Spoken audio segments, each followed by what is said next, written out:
परी और भूतिया डॉल की दुनिया।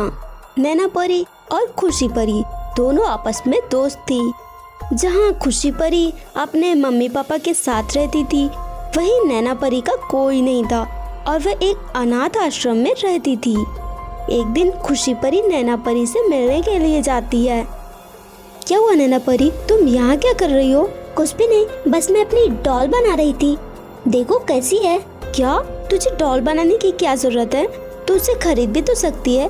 कैसी बातें कर रही हो, मेरे पास डॉल खरीदने के लिए पैसे नहीं हैं। तुम्हारी तरह मेरे मम्मी पापा नहीं है जो मेरी इच्छाएं पूरी करेंगे। वो सब छोड़ो, ये बता कुछ काम था क्या? हाँ कुछ काम था पर मुझे याद नहीं आ रहा है, बाद में देखते हैं। अच्छा मैं चलती हूँ। रात होने पर नैना परी अनाथाश्रम में अपने कमरे में चली जाती है और उस डॉल के साथ खेलने लगती है। तुम कितनी अच्छी हो, तुम्हें खिलौने कितने पसंद है। ये सब क्या हो रहा है? तुम कैसे बोल रही हो? मुझे बहुत डर लग रहा है। अरे तुम डर क्यों रही हो? मैं तुम्हें कोई नुकसान नहीं पहुंचाऊंगी, चिंता मत करो। पर तुम तो जादुई डॉल हो। हाँ मैं एक जादुई डॉल हूँ और हमेशा के लिए यही रहकर तुम्हारी मदद करना चाहती हूँ, क्योंकि यही मेरा काम है। मैं गरीब और अनाथ लोगों की मदद करती हूँ। सच में? अच्छा तो मुझे भूख लगी है, तो क्या तुम मेरे लिए खाना ला सकती हो? हाँ बिल्कुल। इतना कहते ही वह जादुई डॉल नैना परी के लिए खाना लाती है। वाह, ये तो देखने में कितना स्वादिष्ट लग रहा है। मैंने इस अनाथ आश्रम में ऐसा खाना कभी देखा तक नहीं। तुम्हें जितना भी चाहिए उतना खाओ। उस दिन से नैना परी खुशी से रहने लगती है और कभी उसे कोई तकलीफ नहीं होती। फिर एक दिन नैना की दोस्त उसके पास आती है। तुम इतने दिनों से दिखी नहीं और तुम तो काफी खुश भी लग रही हो। हाँ, और वो भी इस डॉल की वजह से, क्योंकि एक जादुई डॉल है और मेरी सारी इच्छाएं पूरी करती है। तुम पागल तो नहीं हो गई? ये जादुई डॉल कैसे हो सकती है? कितनी बकवास लग रही है। इधर तो मुझे, मैं इसे फेंक देती हूँ। नहीं प्लीज ऐसा मत करना। पर तब तक खुशी परी उस पूरी डॉल को बर्बाद कर देती है। ये तुमने क्या कर दिया? आज के बाद तुम मुझसे कभी बात मत करना। चली जाओ यहाँ से। उस दिन खुशी परी रात में अपने घर पर सो रही थी। अरे ये मैं कहाँ आ गई? ये तो भूतों की दुनिया लग रही है। मुझे यहाँ बहुत डर लग रहा है। अब मैं क्या करूँ? जब वह पीछे मुड़कर देखती है तो उसके पीछे ढेर सारी भूतिया डॉल्स थी। हे भगवान, ये तो मुझे मार देंगे। प्लीज भगवान जी मुझे बचाइए। तुमने नैना परी के साथ इतना गलत किया। तुमने उसकी डॉल को ही फाड़ दिया। तुम्हें पता भी है उसने वह डॉल कितने प्यार से बनाई थी। तुम्हें इसकी सजा मिलकर ही रहेगी। खुशी परी बहुत ही ज्यादा डर चुकी थी। तभी अचानक उसकी नींद खुल जाती है और उसे उस सपने का अर्थ समझ में आ जाता है। उसके पास ही में वही डॉल रखी हुई थी, जिसे उठाकर वह खुशी परी के पास जाती है और उसे वह जादुई डॉल देते हुए उससे माफ़ी भी मांगती है। सो फ्रेंड्स, अगर आपको ये कहानी अच्छी लगी हो तो वीडियो को लाइक कीजिए, चैनल को सब्सक्राइब कीजिए और हमें कमेंट करके ज़रूर बताएं कि आपको कहानी कैसी लगी। परी की शादी का जादुई लहंगा। हेलो दोस्तों, आज जो मैं आपको कहानी सुनाने जा रही हूँ, ये कहानी है परी की शादी के जादुई लहंगे की कहानी। तो चलिए दोस्तों, कहानी की शुरुआत करते हैं। सिमरन परी बहुत ही अच्छी परी थी और अपनी माँ के साथ रहती थी। सिमरन परी के पिताजी की कई साल पहले मौत हो चुकी थी।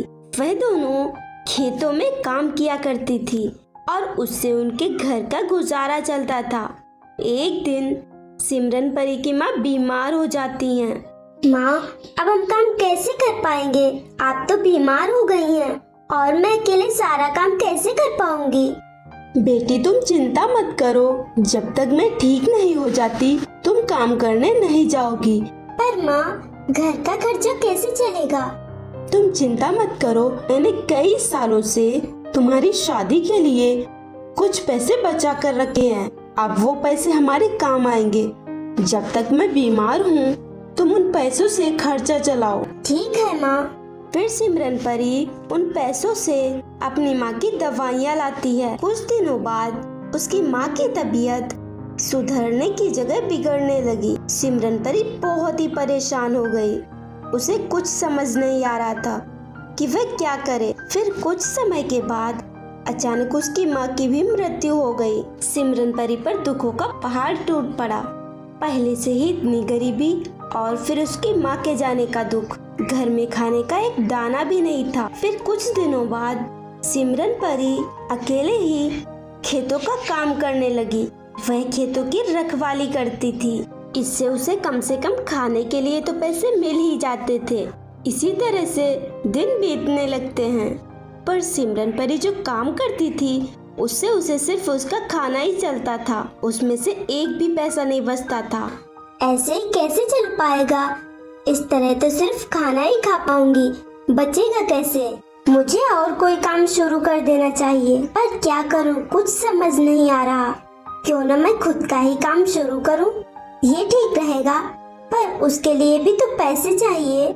ऐसा कोई काम नहीं है जो बिना पैसों के शुरू हो सके। बाहर जाकर कहीं और काम ढूंढना होगा। खुद के काम के बारे में मैं बाद में सोचूंगी। फिर सिमरन परी काम ढूंढने के लिए निकल जाती है और कुछ समय चलने के बाद वह एक जंगल में पहुंच जाती है। वहाँ आसपास कोई नहीं था। मैं थोड़ा आराम कर लेती हूँ, फिर ढूंढूंगी काम। वह वहीं पर बैठे बैठे सो जाती है। जब उसकी आँख खुलती है तो वह देखती है कि उसके सामने एक लहंगा था जो कि शादी का लहंगा था। उसे देखकर सिमरन परी बहुत ही डर जाती है। ये क्या? ये लहंगा तो उड़ रहा है, पर ये उड़ कैसे सकता है? वह लहंगा बोलने लगा और बोला, मैं एक जादुई लहंगा हूँ और मैं तुम्हारी मदद करने के लिए यहाँ आया हूँ। मैं सब जानता हूँ कि तुम्हारी जिंदगी किस तरह से बीत रही है, इसीलिए अब तुम अपने घर जाओ, तुम्हें सब कुछ बदला हुआ मिलेगा। सिमरन परी को उसकी बातों पर यकीन नहीं होता है, पर फिर भी वह अपने घर चली जाती है।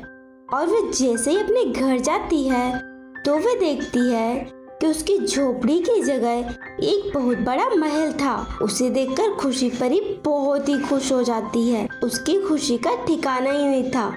अगर आपको ये कहानी अच्छी लगी हो तो हमारे वीडियो को लाइक करें और हमारे चैनल को सब्सक्राइब भी कर लें।